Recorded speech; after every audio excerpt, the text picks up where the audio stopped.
नमस्कार दोस्तों, आप सभी लोगों को अजय पाठशाला पर स्वागत है। क्रॉप साइंस के अंतर्गत हम सभी लोग मक्का पर बात कर रहे थे। तो हमारी अंतिम क्लास जो समाप्त हुई थी, मक्का की बुआई मशीन से भी करते हैं, जिसे आमतौर पर हम सभी लोग मेज प्लांटर के नाम से जानते हैं। और बीज बोने की गहराई 3 से लेकर के 5 सेंटीमीटर तक की रखनी चाहिए। और जो बीज दर वगैरह हम लोगों ने अलग अलग किस्मों पर अलग अलग बीज दर के बारे में पूर्व में ही बात कर चुके हैं, तो आप सभी लोग उसको याद रखिए। बार बार कन्फ्यूजन होने की आवश्यकता नहीं, क्योंकि अलग अलग स्रोतों में अलग अलग प्रकार की बीज दर वगैरह का इस्तेमाल किया गया है। तो आज हम सभी लोग अपने लेक्चर को आगे बढ़ाते हैं, बात करते हैं जो मक्के से संबंधित अन्य महत्वपूर्ण बिंदु हैं उन पर। जैसे कि कहने का तात्पर्य यह है, यहाँ पर दिया हुआ कि बीज प्रमाणित एवं शुद्ध सदैव बोए जाने चाहिए। तो यहाँ पर इसका तात्पर्य यह है कि जब हम बीजों का इस्तेमाल करें तो वो बीज प्रमाणित हों, ताकि विभिन्न प्रकार के रोगों के प्रति वो कह सकते हैं कि सहनशील हों, उसमें रोगों का फैलाव उनका कम हमें देखने को मिले। तो बीज जो प्रमाणित एवं शुद्ध सदैव बीज बोना चाहिए। जो कह रहा है कि यहाँ पर बीज किस प्रकार के बोने चाहिए, ये तो सभी चीज़ों पर, जो सभी फसलें उन पर लागू होती है कि बीज प्रमाणित शुद्ध बोए जाने चाहिए। संकर मक्का का बीज प्रत्येक वर्ष किसी विश्वसनीय संस्था से लेकर के प्रमाणित बीज बोने चाहिए। तो वही कह रहा है कि यहाँ पर जब संकर मक्का का जो बीज प्रत्येक वर्ष किसी विश्वसनीय संस्था से लेकर के प्रमाणित बीज बोए जाने चाहिए। थोड़ा टाइपिंग मिस्टेक है, यहाँ पर प्रमाणित होगा।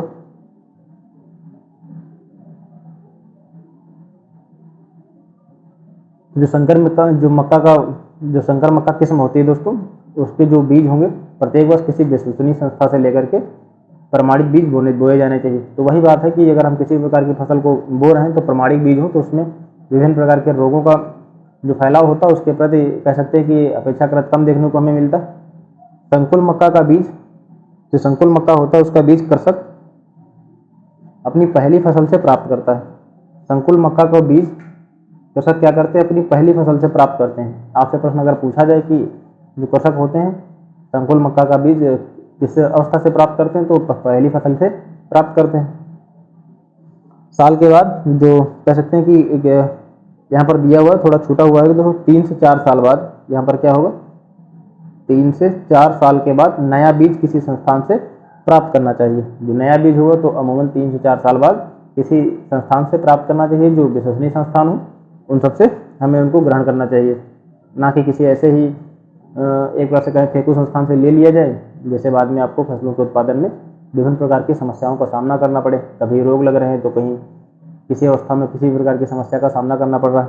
खैर, बात करते हैं, आगे बढ़ते हैं कि मक्का के बीज का उपचार। विभिन्न प्रकार के रोगों से बचाने के लिए जो मक्का का बीज होगा, यहाँ पर उसके उपचार की बात की जा रही है। तो उपचार किस प्रकार किया जाएगा, थीरम से, कैप्टान या फिर एग्रोसान, इनका इस्तेमाल किया जाना चाहिए। हालांकि अमूमन ये मात्रा वगैरह तो खैर कम ही पूछा जाता है, तो आप इसको पढ़ लीजिए। किंतु ऐसे याद रखिए कि मक्का के बीज के उपचार के लिए थीरम, कैप्टान या एग्रोसान जीएन के करीब 2.5 ग्राम में 1 किलोग्राम बीज का उपचार किया जाना चाहिए। तो खैर अगर पूछा जाता है आपसे मक्का के उपचार के लिए किसका इस्तेमाल किया जाना चाहिए, जो मक्के के बीज होंगे थायरम, कैप्टान वगैरह का इस्तेमाल किया जाएगा। मक्का की जो हिल सोइंग में एक ही स्थान पर 4 बीज बोने चाहिए। तो एक इंपॉर्टेंट बिंदु है दोस्तों, जो मक्के के हिल सोइंग होते हैं उसमें एक ही स्थान पर कितने बीज बोए जाने चाहिए, तो 4 बीज बोए जाने चाहिए। तो मक्का के हिल सोइंग स्थान पर एक ही स्थान पर 4 बीजों को बोया जाना चाहिए। इलाहाबाद कृषि संस्थान है, उसके खोजकर्ताओं के द्वारा कुछ चीज़ें बताई गई हैं कि मक्का की बुआई सनराइज एंड सनसेट की दिशा में करने से उपज में आमतौर पर हमें काफ़ी वृद्धि देखने को मिलती है। जो मक्का की कृषि अगर की जा रही है तो उसकी बुआई की दिशा किस प्रकार रखनी चाहिए, सनराइज एंड सनसेट की दिशा में रखनी चाहिए। एक इंपॉर्टेंट भी इसको भी आप सभी लोग याद रखिए कि मक्के की दिशा किस प्रकार होनी चाहिए, सनराइज एंड सनसेट की दिशा होनी चाहिए। यह किसके द्वारा बताया गया, तो इलाहाबाद कृषि संस्थान के खोजकर्ताओं के द्वारा इसके बारे में बात करी गई। तो अगर हम ऐसी दिशा सनराइज एंड सनसेट की अगर हम दिशा रखते हैं दोस्तों, तो उपज में हमें काफ़ी भारी मात्रा में वृद्धि देखने को मिलती है। आमतौर पर जो सामान्यतः ऐसे ही फसल उगाई जाती हैं उनकी अपेक्षा हमें अधिक मात्रा में वृद्धि देखने को मिलती है। मक्का की बुआई छिड़काव विधि से, ड्रिलिंग विधि से, हिल विधि से तथा हल के पीछे भी करते हैं। तो मक्का की बुआई के लिए किस प्रकार की विधियों का इस्तेमाल किया जाता है, छिड़काव विधि हो गई, ड्रिलिंग विधि हो गई, हिल विधि हो गई और हल के पीछे भी करते हैं। मक्का की बुआई में 15 से 20 दिन अगर पौधे की संख्या ज़्यादा हो तो पौधे की छटाई कर देनी चाहिए। कह रहा है कि जब मक्के की बुआई हो, मक्के की जब बुआई के करीब 15 से 20 दिन अगर पौधे की संख्या ज़्यादा हो तो उसमें पौधे की छटाई कर देनी चाहिए, थिनिंग कर देनी चाहिए। जब मक्का की बुआई में करीब 15 से 20 दिनों के बाद में जब पौधों की संख्या अगर हमें ज़्यादा मात्रा में देखने को मिले तो क्या किया जाना चाहिए, उसकी छटाई कर देनी चाहिए ताकि अच्छे से वानस्पतिक ग्रोथ हो सके हमारे पौधों की। अच्छी फसल बुआई करने के लिए डिबलिंग विधि उत्तम है। हालांकि कई विधियों का तो इस्तेमाल किया जा सकता है, जैसे कि छिटकवा विधि, ड्रिलिंग विधि, हिल विधि, या फिर हल के पीछे भी बुआई करी जा सकती है। किंतु अगर सर्वोत्तम विधि की बात की जाए तो आपकी डिबलिंग विधि सर्वोत्तम मानी जाएगी। मक्के की फसल की जो उसकी बीज बुआई करने के तरीके होंगे उसमें डिबलिंग विधि अच्छी मानी जाएगी दोस्तों। तो अच्छी फसल बुआई करने के लिए डिबलिंग विधि सबसे सर्वोत्तम है। यहाँ पर मैं गोला कर दे रहा हूँ जो चीज़ें आपको याद करनी है। आगे बढ़ते हैं तो मक्का की खेत में फास्फोरस तथा पोटास की पूरी मात्रा प्लेसमेंट विधि से देनी चाहिए। जो मक्का के खेत में जो फास्फोरस तथा पोटास की जो मात्रा दी जाएगी दोस्तों, किस विधि से दी जाएगी, तो प्लेसमेंट विधि से दी जाएगी। और अगर आपसे प्रश्न पूछे जाते हैं कि मक्का की खेती करते समय किन किन उर्वरकों की, तो फास्फोरस और पोटास की पूरी मात्रा प्लेसमेंट विधि से दिया जाना चाहिए। किस विधि से दिया जाना चाहिए, तो प्लेसमेंट विधि से दिया जाना चाहिए,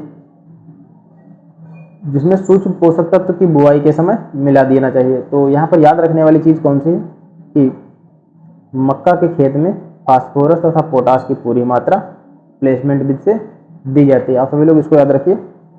और बाकी हम सभी लोग पूर्व के संभवतः लेक्चर में उर्वरक वगैरह पर बात कर चुके हैं, फिर भी यहाँ पर देख लेते हैं कि नाइट्रोजन उर्वरकों का करीब 1/3 भाग कब दिया जाएगा, बुआई के समय दिया जाएगा। नाइट्रोजन उर्वरकों का इस्तेमाल कब किया जाएगा, जब हम सभी लोग फसल को बो रहे होंगे तो करीब उर्वरकों का 1/3 भाग बुआई के समय, शेष जो 1/3 भाग बुआई के करीब 30 से 40 दिन बाद व 1/3 भाग नरम जरी अवस्था में देते हैं। तो नाइट्रोजन उर्वरकों का इस्तेमाल की बात की जाए तो 1/3 भाग बुआई के समय आप दे देंगे। फिर क्या करेंगे, जब बुआई के करीब 30 से 40 दिनों बाद जो 1/3 भाग नरम जरी की अवस्था में दे देंगे। कम वर्षा या भारी वर्षा वाले क्षेत्रों में नाइट्रोजन की कुल मात्रा, जब बात यहाँ पर कम वर्षा या भारी वर्षा, जिन क्षेत्रों में कम वर्षा होती या फिर कहीं भारी वर्षा होती, तो ऐसे इलाकों में जो नाइट्रोजन की कुल मात्रा का 1/2 भाग बुआई के समय तथा शेष 1/2 भाग 40 से 50 दिन बाद खेत में देना चाहिए। तो एक बार फिर से समझते हैं दोस्तों, नाइट्रोजन उर्वरकों का इस्तेमाल कैसे किया जाना चाहिए। मान लेते हैं जैसे कि 1/3 भाग जब आप सभी लोग फसल को बो रहे होंगे तब इस्तेमाल करेंगे। जो बचा 1/3 भाग है उसका इस्तेमाल करीब जब फसल को बो देंगे तो उसके करीब 30 से 40 दिनों बाद 1/3 भाग नरम जरी अवस्था में देंगे। ठीक है। अब कुछ ऐसे इलाकों की बात की जा रही है जहाँ पर अधिक वर्षा होती या फिर कम वर्षा होती, तो ऐसे इलाकों में जो 1/2 भाग होगा नाइट्रोजन उर्वरकों का, वो भाग बुआई के समय दे देंगे। शेष जो बचा हुआ भाग है 1/2 भाग बुआई के करीब 40 से 50 दिनों बाद खेत में दिया जाएगा। ठीक है। जस्ते तथा लोहे की मात्रा 10 किलोग्राम, जस्ते तथा लोहे की मात्रा 10 किलोग्राम प्रति hectare. Zinc sulphate 0.5%, zinc sulphate 0.5% घोल लोहे की पूर्ति के लिए 5 किलोग्राम 0.5% का फेरस सल्फेट का घोल खड़ी फसल पर स्प्रे मशीन से छिड़काव कर देना चाहिए। कह रहा है कि जस्ते तथा लोहे की मात्रा 10 किलोग्राम प्रति हेक्टेयर की दर से जिंक सल्फेट 0.5% घोल दिया जाना चाहिए। वहीं लोहे की पूर्ति के लिए क्या किया जाएगा, 5 किलोग्राम 0.5%, 5 किलोग्राम का जो 0.5% है दोस्तों, उसको फेरस सल्फेट के घोल को खड़ी फसल पर स्प्रे मशीन में छिड़काव कर देना चाहिए। ठीक है। संकर तथा संकुल जातियों के लिए नाइट्रोजन 100 से 120 किलोग्राम। अब यहाँ पर समझते हैं संकर तथा संकुल जातियों के लिए नाइट्रोजन जो होगी 100 से 120 किलोग्राम, 50 से 60 किलोग्राम फास्फोरस तथा 40 से 50 किलोग्राम पोटास देना चाहिए। ठीक है। तो संकर तथा संकुल जातियों के लिए जो नाइट्रोजन करीब 100 से 120 किलोग्राम, जबकि फास्फोरस आपका 50 से 60 किलोग्राम, वहीं पोटास की मात्रा कितनी लगेगी, तो 40 से 50 किलोग्राम प्रति हेक्टेयर की दर से दी जानी चाहिए।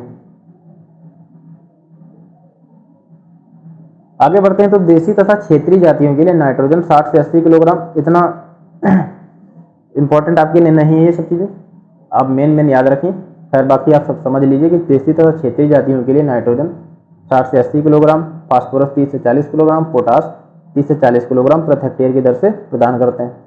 पर्वतीय क्षेत्रों में जो नाइट्रोजन होगी 80 से 80 किलोग्राम, 60 किलोग्राम फास्फोरस और 40 किलोग्राम पोटास।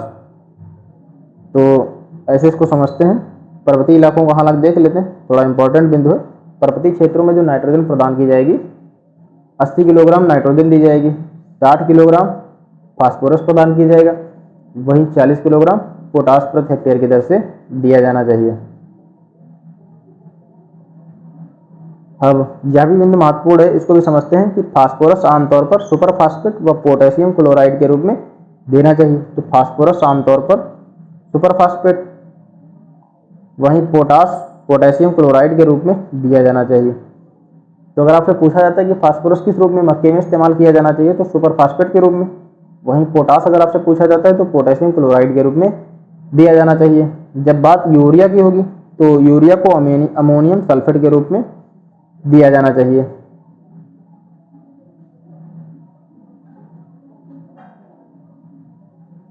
फास्फोरस कैसे दिया जाएगा?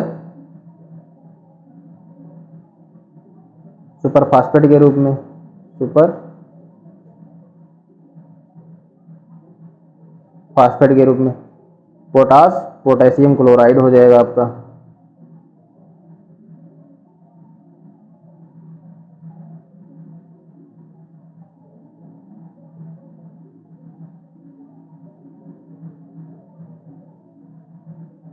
पोटास हो गया आपका पोटेशियम क्लोराइड। वही जब बात यूरिया की होगी तो यूरिया को अमोनियम सल्फेट के रूप में दिया जाएगा।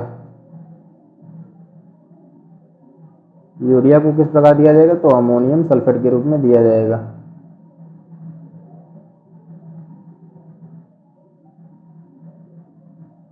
ठीक है। तो अगर आपसे पूछा जाता है कि फास्फोरस का प्रयोग आप सभी लोग मक्के की फसल में किस प्रकार करेंगे, तो फास्फोरस का प्रयोग होगा सुपर फास्फेट के रूप में, पोटास का पोटेशियम क्लोराइड के रूप में, वहीं यूरिया का अमोनियम सल्फेट के रूप में इस्तेमाल किया जाएगा। पर्वतीय क्षेत्रों में जो नाइट्रोजन की मात्रा होगी 80 किलोग्राम और 60 किलोग्राम फास्फोरस, वहीं जो पोटास होगा तो 40 किलोग्राम प्रति हेक्टेयर की दर से प्रदान किया जाएगा। आगे बढ़ते हैं। तो मक्के में नरमजरी आने, दाने के बनने व दुधिया होते समय अगर सिंचाई समय पर ना हो तो उपज में करीब 20% की कमी आती है। इंपॉर्टेंट बिंदु है कि मक्के में नरमजरी आने, दाने बनने व दुधिया स्टेज पर कह रहा है कि जब मक्के में दाने बनने लगते हैं, दुधिया स्टेज के समय अगर सिंचाई ना हो तो करीब 20% की जो उपज होगी उसमें कमी देखने को मिल सकती है। कह रहा है कि सिंचाई हमें कब कर देना चाहिए? जब मृदा में 50% नमी उपस्थित हो तो सिंचाई कर देना चाहिए। आमतौर पर कई फसलों के लिए यह इंपॉर्टेंट है दोस्तों कि अगर मृदा में करीब 50% नमी बनी हो तो सिंचाई कर देनी चाहिए, जिससे उसे क्या हो उसे सूखे की स्थिति को सहन करने के लिए कह सकते हैं कि सूखे की स्थिति का सामना उसको ना करना पड़े। तो 50% नमी पर सिंचाई कर देना चाहिए। नमी को टेंसियोमीटर व ग्रेविटेशन विधि से नापते हैं। इंपॉर्टेंट बिंदु है, यहाँ पर जो नमी होगी किसके माध्यम से नापी जाती है? नमी को, जो मिट्टी में नमी कितनी बची हुई है, 50% नमी कैसे जान पाएंगे आप सभी लोग कि मिट्टी को हम मान लेते हैं हमें सिंचाई करनी, अब मिट्टी में कितने % नमी बची हुई है या कैसे जान पाएंगे? तो इसका मापन किया जाता है टेंसियोमीटर या फिर ग्रेविटेशन विधि से इसका मापन किया जा सकता है। तो नमी के लिए किसका इस्तेमाल किया जाता है?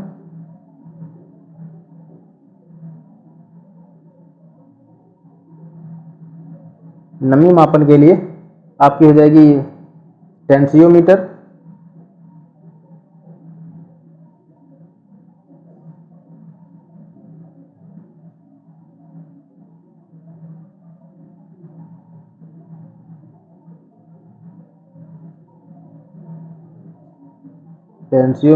ये आया हुआ है दोस्तों प्रश्न, और ग्रेविटेशन विधि।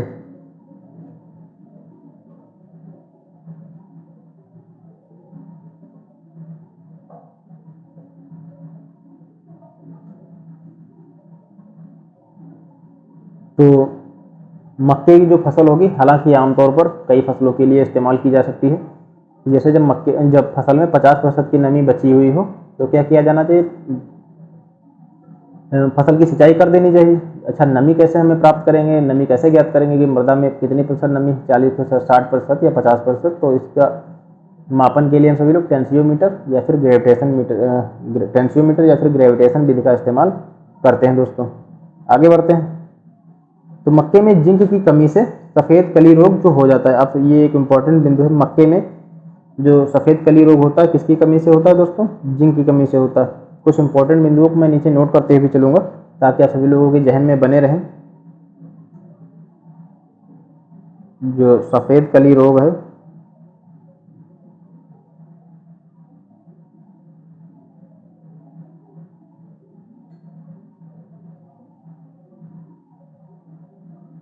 जिंक की कमी के कारण, ठीक है, जिंक की कमी से होता है। सूखे का प्रभाव मक्के की फसल पर कई रूपों में पड़ता है। जो सूखे का प्रभाव होता है मक्के की फसल पर हमें कई रूपों में देखने को मिलता है। कौन कौन सी चीज़ें, कौन कौन से रूप हैं उसको देखते हैं।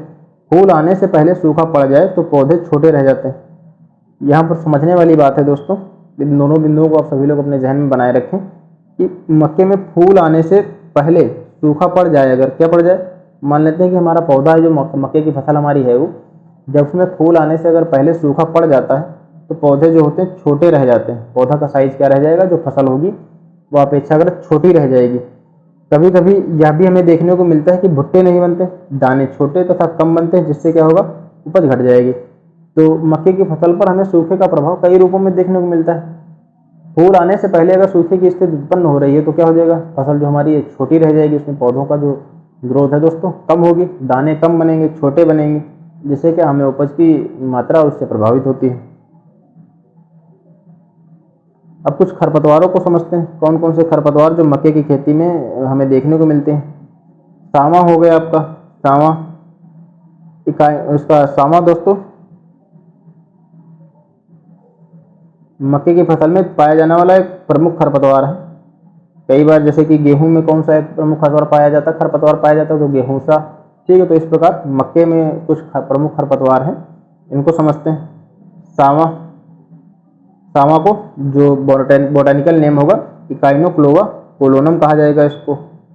और मकरा, मकरा भी एक प्रमुख, माँ से आपका मक्का हो गया, माँ से आपका मकरा हो गया, मकड़ा नहीं दोस्तों, मकरा होगा। तो बोटानिकल नेम इसका क्या रहेगा, डेक्टिलोकटिनम इजिप्शियम, डेक्टिलोकटिनम इजिप्शियन। मक्का में कोदो, मक्का का जो कोदो होगा, सावा कोदो, ये सभी मक्का में देखने को मिलते हैं। एल्यूसाइन इंडिका, बंदरा रोग, जो मक्के में जो बंदरा रोग लगता है, इसका बोटानिकल नेम क्या रहेगा, सिटेरिया ग्लौका, क्या रहेगा, तो इसका सिटेरिया ग्लौका रहेगा। मोथा, मोथा जो मक्के में लगता है दोस्तों रोग, देखने को हमें आमतौर पर मिलता है, सॉरी दोस्तों, रोग नहीं, खरपतवार, जो मोथा खरपतवार है इसका बोटानिकल नेम साइपेरस स्पीसीज हो जाएगा। दूब घास, दूब घास का जो बोटानिकल नेम है जो खरपतवार है, साइनिडान डेक्टाइलान नरकुल हो जाएगा आपका। तो दूब घास का जो वैज्ञानिक नाम क्या हो जाएगा, बोटानिकल नेम साइनिडान डेक्टाइल, ये नरकुल आपका अगला खरपतवार है। साइनिडान डेक्टाइलान ये हो गया आपका दूब घास का, ठीक है। वही नरकुल का बोटानिकल नेम खरपतवार क्या हो जाएगा, हेगमाइटिन करका। हेगमाइटिन जो करका है, नरकुल से आपका करका हो जाएगा, का से आपका क्या हो जाएगा, करका। तो ऐसे याद रखिए, हेगमाइटिन करका नरकुल नामक खरपतवार का बोटानिकल नेम। लहसुआ, लहसुआ का डिजेंटेरिया, तो इसमें कौन, जैसे हजारदाना इंपॉर्टेंट है एक खरपतवार। हजारदाना कहाँ देखने को मिलता है, तो मक्के की फसल में। फाइलेंथस निरुयाई, ऐसे कई प्रकार के खरपतवार हैं। इसमें कौन कौन से आप याद रखिए, इसको जरा हाईलाइट कर दे रहा हूँ, जो आप लोगों को याद रखने, क्योंकि जो इंपॉर्टेंट है उनको याद रखिए। जैसे कि मक्का का सावा खरपतवार इंपॉर्टेंट है दोस्तों, ठीक है, सावा खरपतवार इंपॉर्टेंट है। हालांकि कभी कभी इनके बोटानिकल नेम को मिलान करने का भी ऑप्शन दे देता है, तो इकाइनोक्लोवा कोलोनम। कोदो याद रखिए, कोदो। एल्यूसाइन इंडिका, बंदरा याद रखिए। सिटेरिया ग्लौका हो गया, मोथा याद रखिए। साइपेरस स्पीसीज दूब घास, साइनिडान डेक्टाइलान ये हो गया आपका।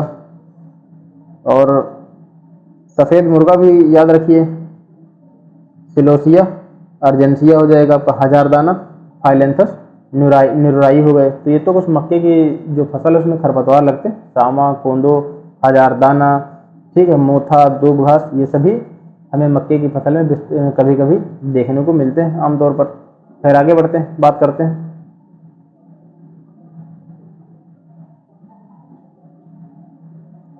संकर किसे कहते हैं, इसको समझते हैं कि नियंत्रित सेचन क्रिया से जब दो या दो से अधिक इनब्रेड लाइन तैयार करके उनका आपस में सेचन कराकर जो नई संतान उत्पन्न होती उसे हम संकर कहते हैं। तो इस विधि से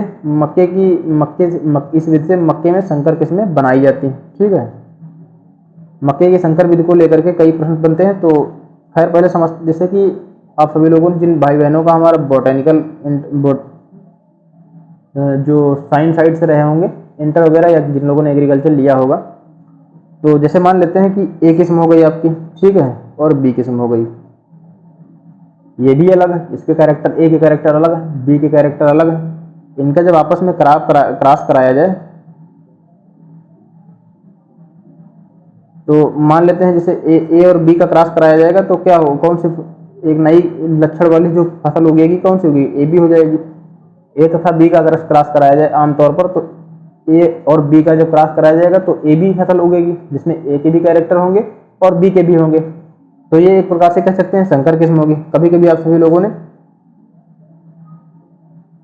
जैसा कि कभी कभी आप लोगों ने यह भी पढ़ा होगा, जैसे ए हो गया और बी हो गए, इनका क्रॉस कराया जाए तो अलग प्रकार के युग्म बनेंगे। ठीक है, ए बी बन गया आपका, ये भी ए बी बन गया, ये भी ए बी बन गया, ये भी ए बी बन गया, ऐसे बन गए, ये भी संकर किस्म कहलाएंगी। अब ये हो गया ए बी, ये हो गई ए बी। अब अगर इसको क्रॉस कराया जाए तो ए का ए से अगर क्रॉस होगा तो ए, ये एक किस्म बनी। ए का बी से जब क्रॉस कराया जाएगा तो ए बी, ये एक किस्म बनी। इधर अगर क्रॉस कराया जाए बी का ए से कराया जाए तो बी ए। तो ऐसे कई प्रकार के जोड़े जो बनेंगे दोस्तों, आप सभी लोगों ने पढ़ भी रखा होगा। तो उसी को संकर कहा जाता है, नियंत्रित सेचन क्रिया से। किससे, तो जब नियंत्रित सेचन क्रिया से दो या दो से अधिक इनब्रेड लाइन तैयार करके उनका आपस में सेचन करा करके जो नई संतान उत्पत्ति होती है उसे संकर कहते हैं। अब हम सभी लोग जो मक्का की संकर किस्में हैं उसको समझते हैं, क्योंकि कई बार पूछा जाता है कि निम्नलिखित में से यह किस्म किससे संबंधित है, किस फसल से संबंधित है।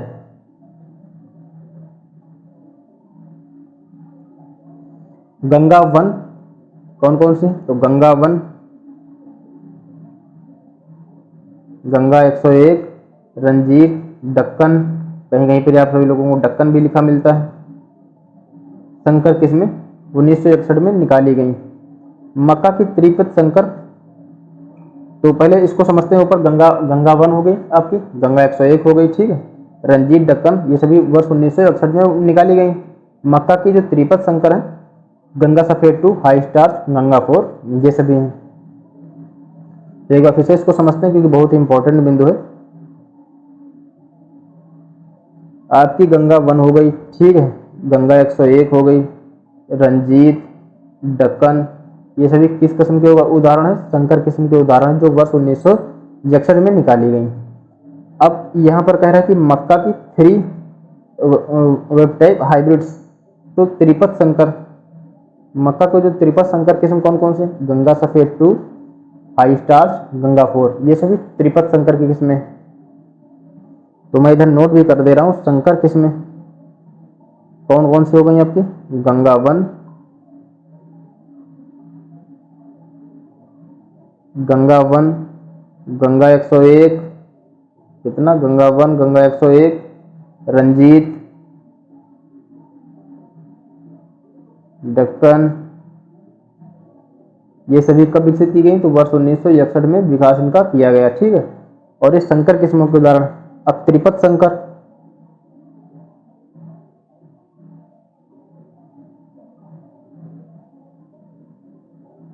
त्रिपद संकर कौन कौन सी किस्में हैं, तो गंगा सफेद 2,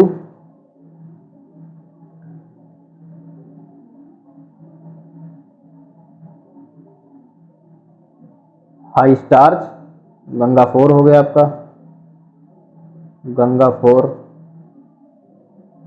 और हाई स्टार्च। ये बहुत ही इंपॉर्टेंट किस्में हैं, इनको आप सभी लोग याद रखिए इस बार, इसलिए मैं फिर से एक बार बता दे रहा हूँ। शंकर किस्में वर्ष 1961 में, गंगा 1, गंगा 101, रंजीत, दक्कन, इनकी उगाही करी गई कब, तो वर्ष 1961 में इनका विकास किया गया। त्रिपद शंकर हो गया, गंगा सफेद हो गया आपका, गंगा 4 और हाई स्टार, ये सभी त्रिपद शंकर मक्का की किस्में हो गई।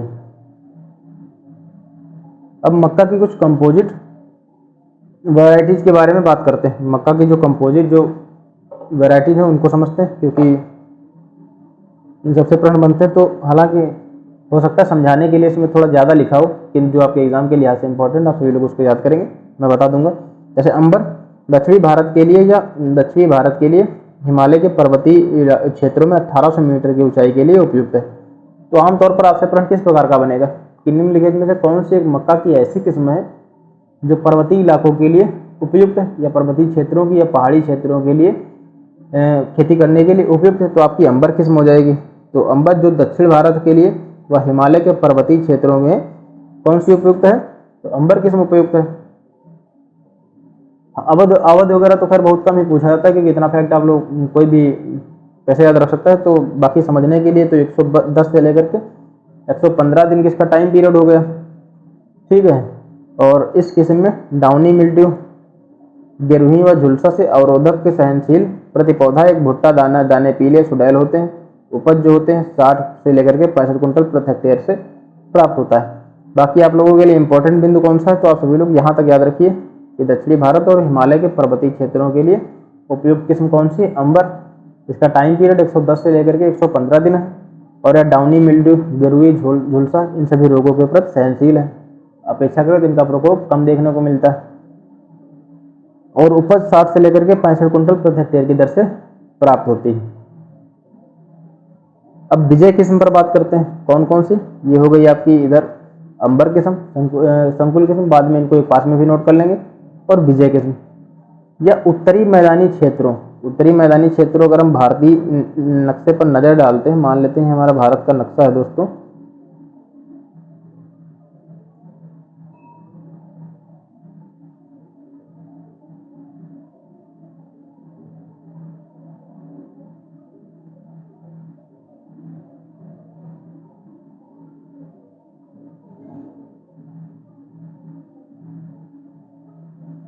तो कह रहा है उत्तरी मैदानी क्षेत्रों, जो आपका उत्तर प्रदेश, हरियाणा, ये इलाका उत्तर प्रदेश, हरियाणा, पंजाब, बिहार के लिए उपयुक्त है। तो विजय आपके लिए उत्तरी मैदान में, मान लेते हैं आपसे प्रश्न पूछा जाता है कि निम्नलिखित में से कौन सी एक ऐसी किस्म है जो उत्तरी मैदानी क्षेत्रों के लिए उपयुक्त है, तो आपकी विजय हो जाएगी। ऐसे याद रखिए उत्तरी मैदानी क्षेत्रों में विजय प्राप्त हुई, किस क्षेत्र में, तो मक्का के क्षेत्र में। खैर अन्य राज्यों की बात की जाए, उत्तर प्रदेश, हरियाणा, दिल्ली, पंजाब, बिहार, इन सभी चीज़ों की, इन सभी इलाकों के लिए यह सर्वोत्तम टाइम पीरियड तो आपके लिए यहाँ तक का तो इम्पोर्टेंट है। बाकी पढ़ते हैं, आगे बढ़ते हैं। 100 से 100 दिनों के करीब इसकी टाइम पीरियड है। पौधे कैसे होते हैं, तो लंबे, पत्ती तंग, हल्के रंग की पत्तियां, झुलसे, गिरहुई रोधक, झुलसे रोग के प्रति और गिरहुई रोधक से सहनशील होते हैं। प्रति पौधे 2 भुट्टे पतले पीले रंग के दाने होते हैं। कह रहा है कि प्रति पौधा जो होता है विजय में करीब 2 भुट्टे प्राप्त होते हैं, और दाने जो होते हैं पीले रंग के होते हैं। उपज जो होती है विजय की 50 से 55 कुंटल प्रति हेक्टेयर की दर से प्राप्त होता है। अच्छा पहले एक पास इसको जरा हटाते हैं, एक पास दोस्तों संकुल किस्मों का नाम नोट कर लेते हैं, ताकि आप लोगों को याद करने में आसानी होगी।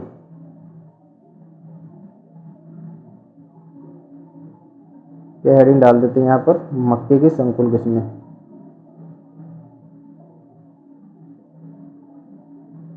मक्का की संकुल किस्में, तो पहली तो आपकी अंबर हो गई।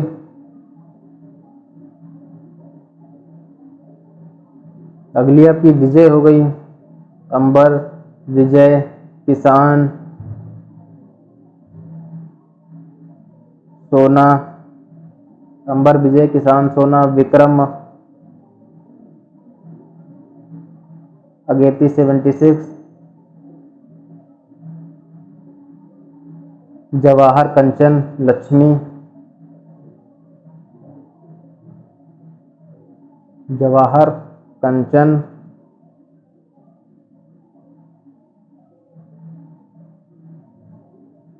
लक्ष्मी। तो मक्के की अगर संकुल किस्मों की आपसे प्रश्न पूछा जाए कि मान लेते हैं कि कभी कभी ऐसे भी पूछ लिया जाता है कि निम्नलिखित में से कौन सी एक ऐसी किस्म है जो मक्के की संकुल किस्म का उदाहरण है। आपको अतिरिक्त 3 ऑप्शन दे दिए गए और एक इसमें से कोई दे दिया गया।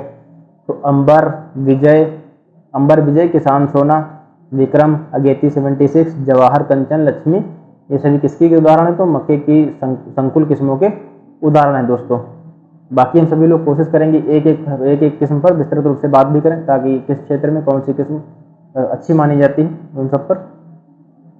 तो अंबर आपकी होगी दक्षिण भारत के लिए, और वहीं विजय होगी आपके उत्तरी भारत के लिए, और अंबर पर्वतीय इलाकों में भी खेती करने के लिए उपयुक्त है। अच्छा, इसको याद करने की अगर ट्रिक कोई बनाई जाए, जैसे कि किसानों को तब तक सोना नहीं है जब तक अंबर में विजय प्राप्त ना हो सके। तो ये कुछ किस्में ऐसे आप सभी लोग याद रखिए, इसको भी नोट करेंगे। जरा अन्य को भी शामिल करने की कोशिश करते हैं कि किसानों को तब तक सोना नहीं है जब तक अंबर में विजय प्राप्त ना हो सके। हाँ, जरा इसको एक ट्रिक बनाते हैं याद करने की, कैसे इसको याद रखते हैं। बार बार इसको जब पढ़ेंगे तो याद हो जाएगी। जैसे कि किसानों को सोना नहीं है जब तक किसानों को सोना नहीं जब तक अंबर में विजय प्राप्त ना हो जाए।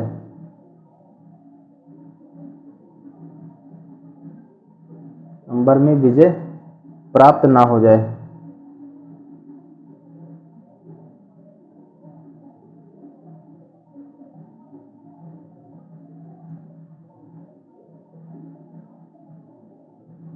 और आगे आपकी क्या हो जाएगा, आपको कामा लगा दीजिए। विक्रम भाई जवाहर को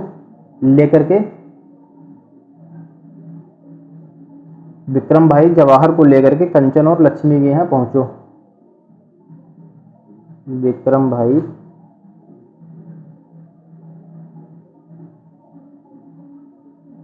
जवाहर और कंचन को लेकर के लक्ष्मी के यहाँ पहुंचो।